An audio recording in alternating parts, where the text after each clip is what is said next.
तुम्ही कधी कल्पनाही केली नसेल, आपण इडली बॅटरपासून खस्ता समोसासुद्धा बनवू शकतो. रात्रभर फर्मेंट केलेल्या इडली बॅटरमध्ये मीठ आणि पाणी घालायचं आणि डोस्यासारखी कन्सिस्टन्सी बनवायची. गॅस मंद आचेवर ठेवायचा. तव्याला तेल लावायचं आणि बॅटर अंडाकृती आकारामध्ये पसरवून घ्यायचं आणि मऊसूत डोसे तयार करायचे.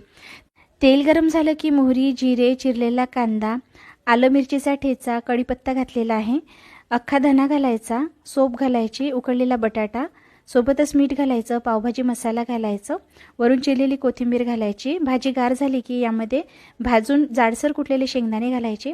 पारी तयार झालेली आहे. जसं आपण समोस्यासाठी कोन बनवतो तसाच कोन बनवायचा. इडली बॅटर लावून चिटकवून घ्यायचा आणि नीट दाब देऊन चिटकवायचा आहे. वरील बाजूसुद्धा याच पद्धतीने दाब देऊन चिटकवून घ्यायची. 5 मिनिट रेस्ट करायला ठेवायचं. तेल मध्यम आचेवर गरम झालं की मस्त लालसर तांबूस आणि कुरकुरीत होईपर्यंत हा समोसा तळून घ्यायचा. दिवसभर जरी ठेवला तरी असाच खस्ता राहतो आणि रेग्युलर समोशापेक्षाही चवीला खूप भन्नाट लागतो.